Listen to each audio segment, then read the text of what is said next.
We saw some massive concerts get canceled because of the lack of ticket sales. What makes somebody make it? 2 words, ratings. I am the Senior Vice President of Programming for iHeart Tucson. It is something that this city absolutely needs. Who's gonna live longer, Keith Richards or Willie Nelson? So, Nick, how the heck do you get into this? Man, it really all started out of high school. I always kind of joke around, a little bit of a coping mechanism, that I graduated high school without the required math or foreign language credits. So I wasn't getting off to any major university or anything like that. I'm originally from St. Louis. Oh, so man. Don't tell me you're a Cardinals fan. Oh, you better believe it. Oh, dude. I got to go. Go Cardinal. Go Blues. Anyway, go ahead. So there was a community college in St. Louis that my dad actually went to, and when he went there, him and a couple buddies started a radio station on the campus. So I had absolutely no idea what I was going to do with my life. Knew I wasn't going to go into radio or anything like that, but let's mess around on the radio station that Dad was on for a bit. That ultimately led me to an internship. Worked up the corporate ladder and moved from St. Louis to Des Moines, Iowa. Was up there for 5 very cold years and decided I got to get out of this Midwest winter, the snow, the ice, just all of that. And opportunity presented itself down here in Tucson, and didn't even know where Tucson was on the map, but just saw that Arizona and was like, it's got to be warmer than Midwest. So came down here, been down here for 6 years now, where I am the Senior Vice President of Programming for iHeart Tucson. Congratulations. I was going to tell you that you made a dream come true, but you made up a dream and made it come true, it sounds like. Very much so. Yeah. Yeah. So fell into it, and it's been 20, it's going to be 23 years. Holy crap. 23 years in January of just faking it till I make it. Is it even possible to do that anymore? I mean, besides podcasting, right? Everybody wants podcasts. How many millions of podcasts are there? And how many good real podcasts are there? And then there's the cream of the crop podcast, right? Yeah. I'm no Joe Rogan because I just don't have the money and the financial backing. I don't think his podcast is all that great, but that's just like me. it. But Matt loves it. Okay. I want a podcast that's going to keep me going, not just some dude. I like it. Yeah. Yeah, he's got a lot of good stuff. But if I want to be a high school kid and I want to get into radio, is radio dying or is it streaming? You know, I wouldn't say that it's necessarily dying. It's just shrinking a lot. You know, when I got into radio, it was always, satellite radio is going to kill radio, and it didn't. Right. And then streaming was going to kill radio, and it didn't. We always joke that radio is the cockroach of all media because you can't kill it off. It's always going to be here. Yeah, you've got things like Spotify and Pandora and Apple Music and all those, which if you want to hear the music that you want to hear, great. But the personal touch that AM/FM radio can do, the localization, the streaming services can't touch that. The satellite radio can't touch that. So do I think radio is dying? Not at all. You look at iHeartMedia at my company. Granted, they sign my checks, so I'm a little biased, but that's fair. What this company has done, not only in the programming sense of what we've done with our radio stations, what we've done with our iHeartRadio app, but from the advertising side of things, we are miles ahead of our competition. So we're not just anymore selling commercials on the AM/FM bands. We're selling podcast commercials. We're selling OTT advertising, which is over the top. It's the television streaming commercials. So we've broken the mold of just AM/FM radio and have expanded just so much more And there's even still so much room to grow with that. But it doesn't change the fact that this industry is shrinking a ton. We are in a studio right now that is brand new, all new equipment and everything. We just moved from a building that was 30,000 square feet with 10 different studios, and now we're in a building that is less than 3,000 square feet with just 4 studios. So the times are definitely changing, but we're not going away. You're expanding into other media Absolutely. platforms. That's where but you also had the market power because you're the largest radio That definitely helps in the country, right? Well, Right. I mean, it's Well, do you think so I used to love Tucson radio. And the reason I love Tucson radio is local guys doing local shows, talking about local things. Now, and it's just the nature of the beast, no fault to you guys, okay?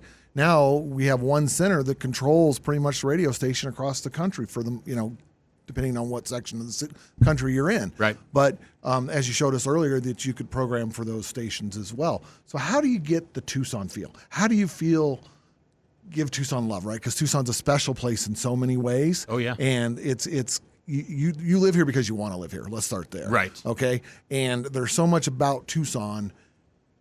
And for me to advertise, let's just say, on iHeartRadio, I want people that are going to use my business, not just somebody in Oklahoma. Now, I'm assuming you're going to tell me we have localized commercials. oh yeah. So I don't know if it's the demographic or what, but I listen to the radio way more than I listen to, streaming services I elsewhere. thought he was going to say his wife. But anyway, go ahead. But so there's still a lot of people that listen to the radio every single day that are going to buy stuff locally. So the advertising piece makes sense. What are the numbers on how many people listen to the radio every day in this market? It's a huge percentage. Is it even measurable anymore? It is, yeah. It's the numbers are massive, and when you expand the reach of that for us specifically with the iHeartRadio app, we've got more people listening to the radio now than there ever was 20 years ago. And it's because there's so many different ways to listen. You can listen in your car. You can be out on a walk listening on the iHeartRadio app. You could be at home while you're cooking dinner and you've got one of the radio stations on a smart speaker. You could be sitting there on a weekend night playing a game on Xbox, and you've got one of the iHeart stations playing in the background. There's so many different ways for us as broadcasters to reach consumers, to reach listeners than ever before. What's definitely interesting is, kind of like I said, radio's never going to die off. It's just going to evolve. Commercial advertising is as big as it ever was before. I mean, on the station that I'm on, which is 92.9 The Bull, we've got commercial blocks that are, in my personal opinion, are ridiculous. Just how many commercials we're playing. But there's a reason why we're playing so many commercials. It's because so many advertisers want to advertise on our station to our listeners. The thing that is most interesting is that evolution of commercials, of advertising. If you're a client and you want to buy a $100,000 ad schedule that you just wanted on 92.9 The Bull, great. We'll put in your schedule. We'll play your commercials X amount of times. If people are listening to it, they'll hear it. If they're not listening to it, they won't hear it.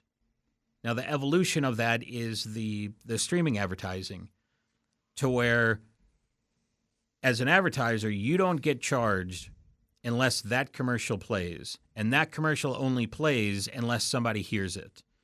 And so with the iHeartRadio app, there's no way to skip advertising. So if you're paying for 100,000 people to hear that commercial, well, we don't charge you until 100,000 people hear that commercial. So it's it's interesting, again, just that evolution of getting that advertising message out to the masses of, yeah, it's probably going to be heard by a ton of people on AM or FM, but it's absolutely going to be heard by a set amount of people on any amount of streaming devices, Right. if that makes sense. It does. So one thing that I have to give you little credit for is that your app's free. Yes. Okay. You don't have to get a subscription. Correct. You can just, that comes with commercials, which is fine because we have movie apps that we've been watching. Then all of a sudden we've got commercials showing That's right. up. I think they found out that somebody has to pay for some of this Yeah. stuff. Right. And so that brings us to AM radio. Okay. Oh, yeah. So Matt has a question about AM radio.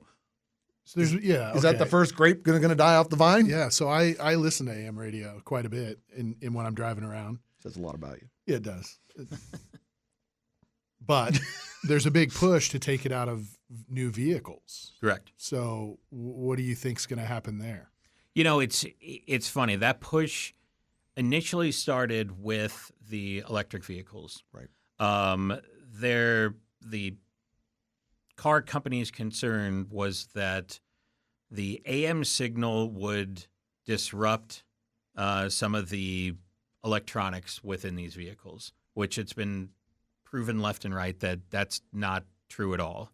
It's more work for them to put a AM radio receiver inside of basically the computer that is living in the vehicle. So it's more just kind of a lack of laziness than anything. Or a way to cut costs. Or a way to cut costs.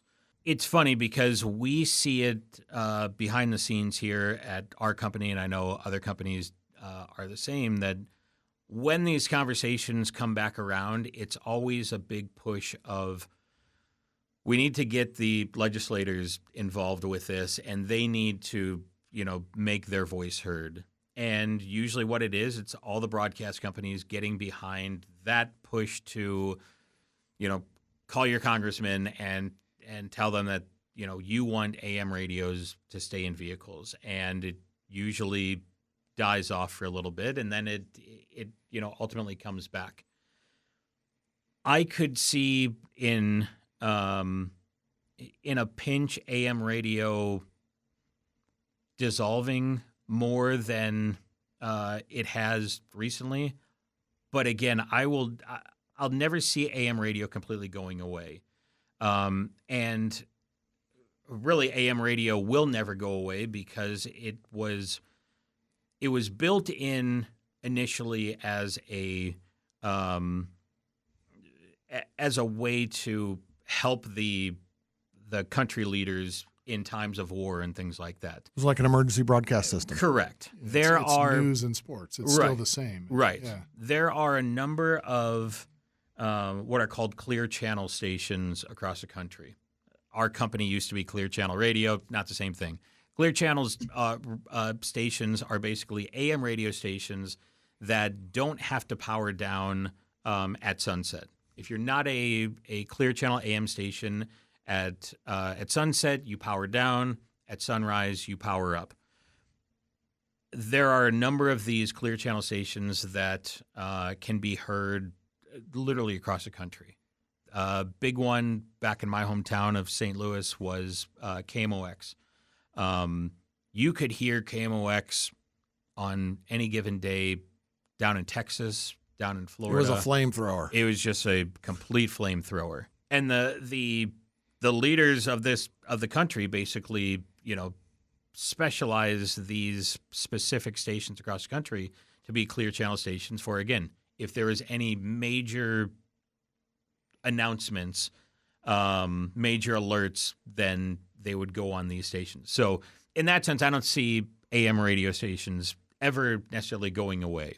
What you're seeing a lot of now is there's a rebroadcast of AM stations on FM stations. We've got a couple of them here in Tucson. But you also see, as locally here in Tucson, our big news talk station is KNST AM 790. Our streaming listenership is bigger than it's ever been because the audience is finding ways to listen to that. let's call it what it is. Traditionally, AM radio, the listeners are older. So I see you guys looking at each other. Those listeners definitely get stuck in their way. They continue to listen to AM radio because that's what they've always listened to. But you're now finding those listeners making their way to smart speakers and listening on different apps and devices. And it's interesting because just seeing the growth of those stations streaming, the quality is better. It's usually, easier to find. For those stations that aren't Clear Channel stations, listening at night is a lot easier because you don't have to deal with the static and things like that. So again, it's all that evolution of the broadcasting technology it's changing the way that people are listening. There are a lot of syndicated shows on AM radio. Correct. So they're playing the same thing for that hour or 3 hours or whatever it is across the entire United States. So there's a huge group of people that are religiously listening to their favorite whatever it is. There is a show that we air on KNST called Coast to Coast, and it is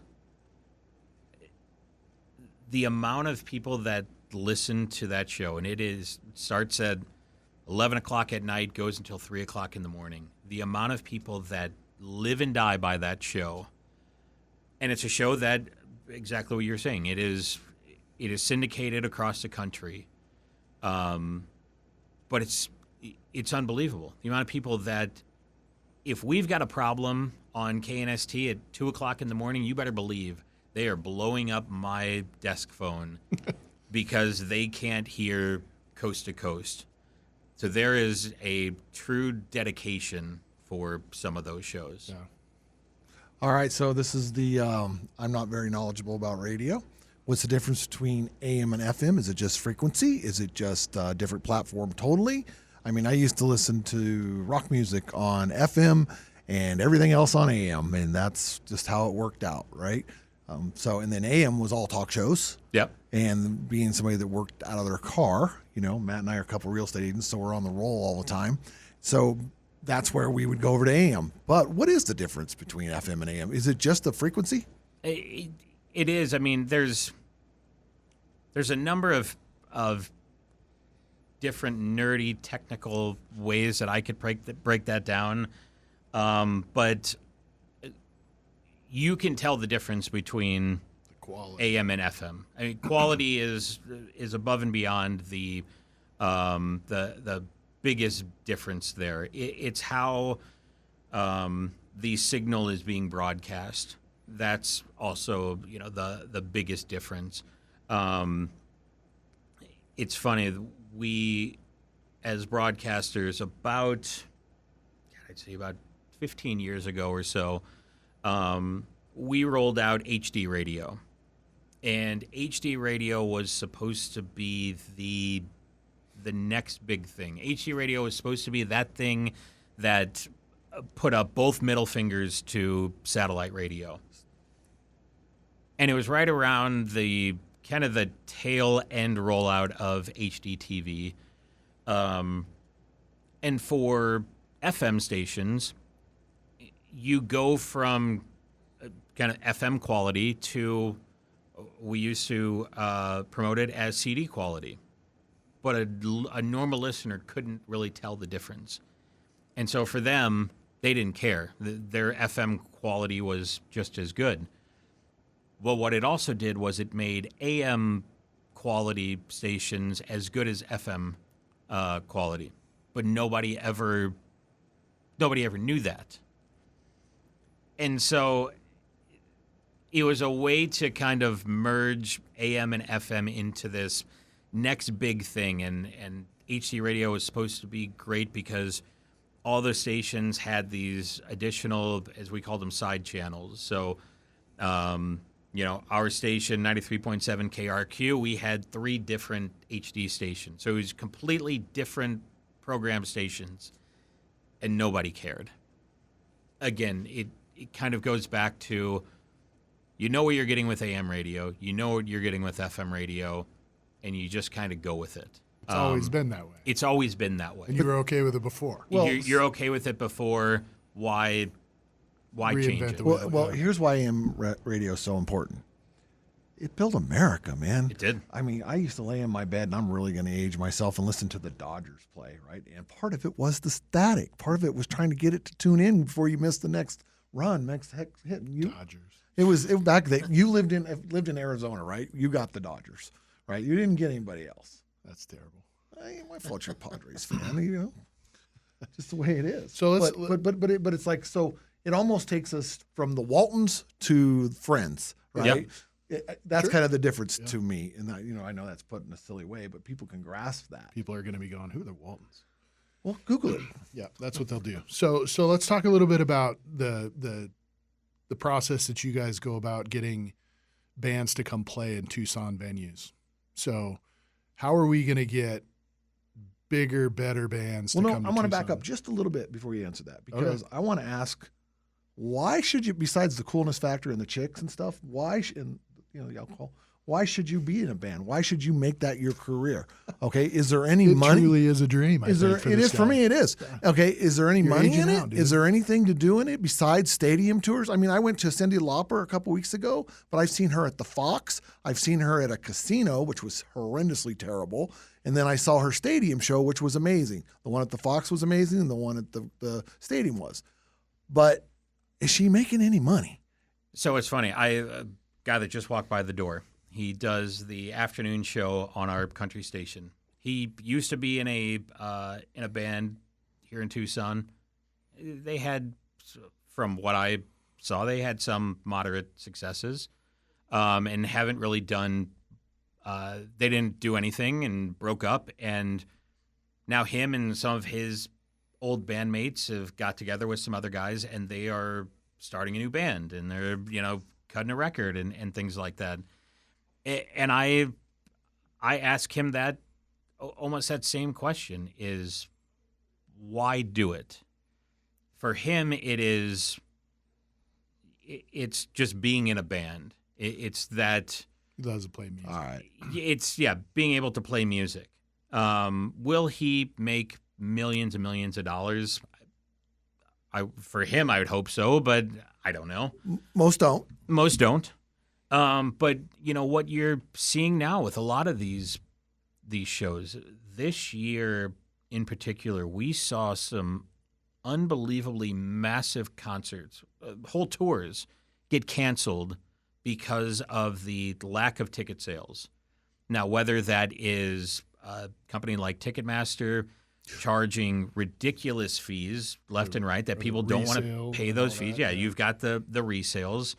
Yeah, you look at somebody like a Taylor Swift tickets are being resold for thousands and thousands of dollars. I was She going just to do like $2 billion. Yeah, I wasn't going to go there. on Taylor Swift doesn't seem to be having any problems. No, she doesn't. I mean, heck, I just went to Target, bought a $29 book, and I haven't even opened it yet because somebody in my family wanted it. Yeah. Right? So here's kind of, I guess it kind of goes back to John's question is, so if you go to Nashville, you go in any bar, there's a great band likely playing downtown. Yep.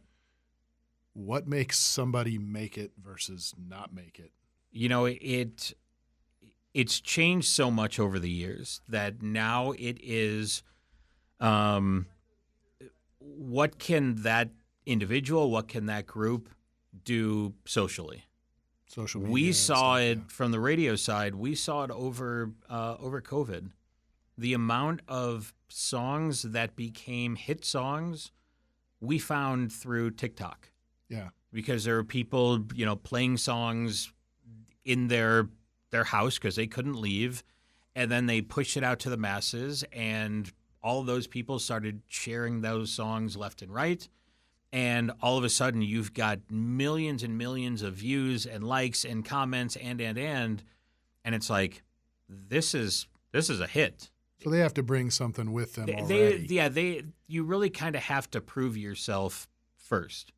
Like on YouTube or TikTok. Yeah, I mean the we days of just walking into a radio station and saying, "Hey, I want you to play. demo. Yeah, here's my song. Can you play this?" Yeah, I'll try to get that on. That's kind of the go-to. For us, as bad as it sounds, but unless they are, signed to a major label, unless they have some sort of total credibility behind them, more than not, we're not gonna play those. Then why do we play Jelly Roll 3 times an hour? That's my next question. I was wondering. All right. Like, how does that work? I mean, how did you find Jelly Roll? I love a song, and then a month later, I hate it so much because I've heard it so many times. You know what's funny about that, and that top on 40 purpose? radio stations have always been the ones that get the brunt of that, because top 40 stations they shove songs down your throat. I mean, they ruined Nickelback. I don't know if it was quite They ruined radio Nickelback. or if- You overplayed if Nickelback, Nickelback man. ruined themselves. But it's funny because That was funny. you say, "Oh, why do you play, this song so much?" For me this year, it was Luke Combs' "Fast Car," Yeah, but that wasn't his. but it wasn't his. But There was a Kane Brown song that was like that too. Oh, yeah. I mean, it was just like, oh my god. we I still love played that it. song. No, I hate it. We played it over and over again on 92.9 The Bull and 93.7 KRQ. And the reason we didn't stop playing it is because the amount of people that kept requesting it, the amount of social reactions that So were that's there. where you're gauging kind of what people want to hear. We do a tremendous amount of research on the back end of every single song, which is why some guy walking off the street giving me a burned CD to say, play my demo, I'm not going to play because, again, this is getting back to what I mentioned earlier. On our country station, we're playing a tremendous amount of commercials, which means that commercial time is cutting out time that we've got in the hour to play songs. So I'm going to make sure that I absolutely play the best songs that I can. So I'm not going to play things that are untested. I'm not going to play things that just taking a chance. That's how radio used to be. Began. It's how radio began. And it's not to say that way wasn't wrong and the way now isn't wrong. It's just, it's different. It's all getting back to the technology, the evolution of this industry. I could show you our back end, which has tremendous amounts of research and data on every single song. I can show you what songs are trending well. I can show you which songs are trending, downward and are going to be off the radio station. So it's within a analytics week. radio. It's all analytics. Oh, man, I feel like the It's A's. like baseball. Right? That's where I was going. Is that really Exactly. what it is? Because, I go back to the movie Coal Miner's Daughter, right? Loretta Lynn and her husband would drive from radio station to radio station, handing out a tape, trying to get in, and trying to hand out her music, just trying to get famous, and didn't even know that her song was being played on the radio until she shows up somewhere and goes, "Haven't you listened to the radio? You're playing everywhere." That's kind of like ground roots, man. Go and knock on doors. Go figure out how to get involved. I mean, my kids, even when they go apply for a job, they're like, "Oh, we just do that online." I go knock on someone's door. Go show them who you are. No, that's not how it's done. You're kind of out of touch. Am I? Am I out of touch? No, you're not. And you're very spot on. It's a lot different now than it was before. As it should be. Well, but again, we are playing. You're maximizing the advertising dollar by that's the bottom line. by the Exactly. number It comes of down to ears that are dollars. listening to It comes down to dollars. It comes down to playing the best songs that will get the most amount of people to listen to our radio stations. Because at the end of the day, It's a business. There's two words: ratings and revenue. Without higher ratings, we don't get the advertisers to bring in the revenue, and without the revenue to bring in from the advertisers, we can't keep the lights on. Right. So it's all about ratings and revenue. I get it. I go back to MTV. That shows you how old I am, right? Yeah. Because I got to see the Who hasn't first, played music in what, 2 20? decades or Yeah, it's something. been crazy. But they were the first song they ever played is "Video Killed the Radio Star," right? Yep. But yet they're not playing music. Videos are Things few have and far changed, between. I don't yeah. even know where they're They at. put them on YouTube. And still, radio is still here. Why not? It's a free platform. Yeah. I mean, why do you think we're on YouTube, right? It's free platform. 'Cause Yeah. we can go find people and they could show up and these guys could charge us this huge monthly fee just to put me out there to make me feel like I'm somebody.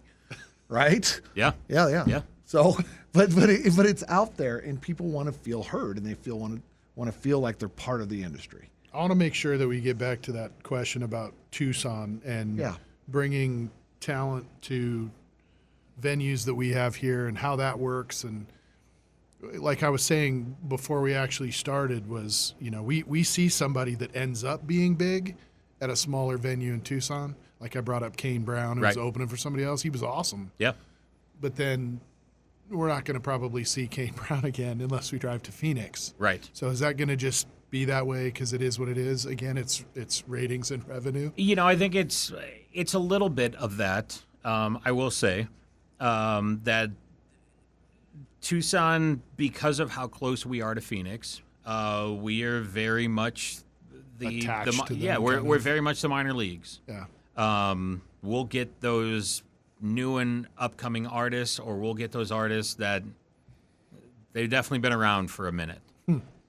But that's not to say that we'll never get those A-level artists. There's a music festival coming to town, which I can't go into too many details. You heard it first. You hear it here first. But there's a music festival coming to town, and I don't know the artist, but I know that they are going to be A-level artists. And it is something that this city absolutely needs. Yes. Agreed. Because it's an income source for the city as well. Oh, Don't yeah. get me wrong. Absolutely. People come down here to go to that. They stay at hotels. They eat at restaurants. They fall in love. They buy real estate. Yes. All that other plugs I can get in here. Here's another reason why you don't see a lot of those bigger names. Tucson is a very strange town when it comes to, I'll blanket say live entertainment. Yep. I've never seen it like this in any of the other cities that I lived in. That Tucson is, we call it a walk-up town. You could be a week before the show, and you have 3/4 of your venue that you still need to sell. And as a promoter, you are freaking out at that point. But then by the night of the show, you've got all these people walking up to buy tickets, and you have maybe a couple hundred seats left, which A city of procrastinators. very much so. They're like Dodger fans. It scares the hell out of promoters. Sure. And so, a music festival is going to be coming to town. It needs to be attended well. It needs to Be sell promoted. those It needs to be tickets well. promoted It needs well. to be promoted Because well. I think Tucson does a terrible job promoting things like this. We have a Yes. lot of great stuff here, and I say the same thing. If you go to another big city, like I grew up in Seattle, but even Phoenix, whatever, they do a great job of letting everybody know what there's going to be coming to do for the next 8 weeks. Yeah. Tucson is like, where do I even, it's like it's not even a thing. Well, and I think I think a lot of this stuff gets overshadowed by Phoenix. You've got those bigger concerts. You've got those massive More events up venues, there yeah. to where it is very easy to get overshadowed by here's what's going on down here in Tucson, but there's all this stuff going on, and there's these new resorts and new restaurants and up in Phoenix. It makes it damn near difficult. But it always hasn't been this way. Did you know that Led Zeppelin came through Tucson? Motley Crue, Kiss, all these cool bands. When I was young, we pulled bands, and we went. And I remember we used to go look in the newspaper for the review of the concert that we were at. Right, it was part of the gig, right? But we used to get them, and then all of a sudden, I think we can't even get Tiny Kiss in here. You know who that is? Okay, can't even get Tiny Kiss to come. Mini Kiss is what they're called. Now I did see Snoop Dogg at the Rialto. Did I say that right? Rito. Which was a great concert. Okay. Rialto. The Rialto, right? And then, but so why go to cover bands? Yep. Cover bands are a good way. Like we keep bringing up the Jack. They're a great cover band for AC/DC. There's Sunset Red that's amazing. And there's so many more that I don't even know about. But the problem with Tucson is they always look for the next shiny object. So say we have a venue that has a restaurant that has band. They'll support it for 5 minutes until somebody opens up a shinier one down the road, and they abandon this one, and then this one opens and this one closes. There's plenty of room for music in this town. Plenty. And there's plenty of musicians. I mean, We have the folk festival. We have the jazz festival. I want to know why we don't have a rock and roll festival. Well, I'll also say to that as well. I love Tucson. I preface what I'm going to say. We do too. We love Tucson as I well, love yeah. Tucson. Tucson is spread out That's true. so weird. You know, I love Casino del Sol. I love the Ava Amphitheater. I think that is, I would love it if it was bigger, but I think that is a great amphitheater venue. Holy hell, it's far away. Yeah. I live in Marana, and that is a easy 45-minute drive You for might as me. well head to Phoenix and catch a bigger venue. Exactly. I mean, I hate to say it that way. But okay. You're absolutely right, and that's a problem that I have with Tucson, and I'm quote unquote in the business, but it's like if I want to go to Casino del Sol, if I want to go to the Rialto, if I want to go to Tucson Arena, it's like it's a trek. Yeah. To get there, and granted, this may be some of my old man coming out here, but still, it's a drive to get to someplace. Well, because don't get me wrong, I like to drink an occasional adult beverage. So does Matt, right? Yes, sir. Can I say that about you? Yep. You boozer. But you don't want to drive. You don't want to risk it. Yeah. I mean, my feeling about concerts at casinos is I'm against it. I'm just against it. I think they have done just what you said. They've pulled concerts to the outlying area. They pulled them there for money. I love it. You love going to you like to gamble. Yeah. I don't. I like to go to the concert and You enjoy give me the a concert and a sports book in the same day. It's and over. It's over. It's over. But me, I like to go listen to the music. I like to be near home. I don't want to drive out somewhere where I really don't know where I am, sit in a lawn seat, or but to see the concert, it's a good venue. Yeah. To hear the concert, it's a good venue. Let me not kill them I totally. like that venue out there too. Yeah. Okay. Yeah. The one I went to in Phoenix was a bunch of chairs set up in a big ballroom, like I was at a wedding, and the band was like the wedding singer, and it was just terrible. And then drinks are expensive. Everything's expensive. I just want to hear music, and that's what I want. And maybe I'm hanging on to the I want past the a little whole bit. experience, so we're different that way. Like I I like bet you it buy out there. T-shirts, don't you? You buy concert T-shirts. I can No. see that. So I don't. you're that guy. But now Only Cindy here's where Lauper technology T-shirt. catches up. You don't have to buy a T-shirt there. You zap a QR code that's flying over your head on a blimp, and you order your T-shirt from your seat. Yeah. You people who like music got lazy. Well, I mean, Go wait in line. Go camp out. You don't even have to camp out anymore. You camp out. My daughter bought Taylor Swift concert from high school sitting in her English class, which blows me away. I would have ditched school and slept on the concrete, but nobody does that anymore. Talking about the technology, Lollapalooza in Chicago, the entire festival is on YouTube. I don't have to fly across the country and deal with people and And what do they pee get? in a porta potty. It's I right. could sit there on my couch and watch the whole show if I wanted Front to. row seats for You free. could see 250,000 sweat people- flying off. You Yeah. could But see a the quarter pit million flying. people go jam that park down They there. do. And, They and absolutely still go do. to it. So it's both sides. Yeah. It's just kind of broadening out a little bit. But You're miserable when you're there. When you leave, it's the best I've thing been that to ever happened. Lollapalooza before a long time ago at the Gorge in Washington, and it was awesome. But again, you're better if you can stay there. Bro, if you Yeah. go somewhere called the Gorge, Oh, it's going to sound fabulous, and it's going to be great. It You're is. going to remember it. it is. Okay, I'm talking to sitting at a casino here, Hey. waiting for who did I watch? I'm in. last? John Legend. I went to. Don't recommend it. That's all I'm saying. John's in a bad mood today. I'm I not in a think. bad mood. It's just I pay good money for my seats. I Negative only Nelly. sit in good seats because I'm not going to go sit 500 miles away from there because I could go to my house, pull it up on YouTube. Yep. But and I'm old. I can't hear. I can't see.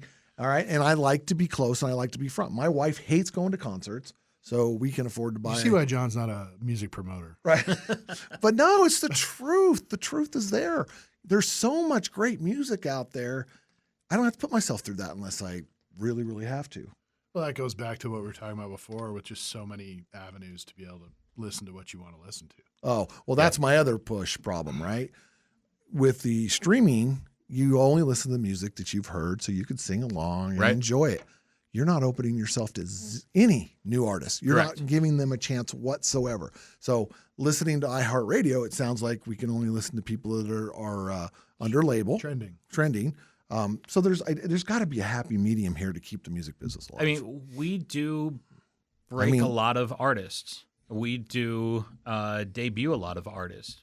It's another piece of that puzzle, exactly to your point of why radio will never die off, is you can find that new music on radio stations. Whereas, exactly to your point, if you are listening on Spotify, you've got a playlist of your favorite songs, and you're not going to discover that new music. That is what radio does a fantastic job with. So, Nick, we're just about done, but I got one last question. Please. Who's going to live longer, Keith Richards or Willie Nelson? I mean, Man. with as much stuff as Willie's smoked, I don't know if he's ever going to die. Yeah, Keith's pretty pickled too. He is, but that's a good question. That's a coin toss. That is Yeah. a coin cost. Thank you to our guest, Nick Bruns. For now, guys, we're going to have to get back on, Nick. We got so much more. It's all about Tucson. It's all about Tucson music and all about Tucson love. Thank you. If you have any questions about today's show, feel free to reach out to us directly at smithandbollinger@longrealty.com. And always remember, we're here for you for all your real estate needs. Whether it's residential, commercial, investment, or land, we got you covered.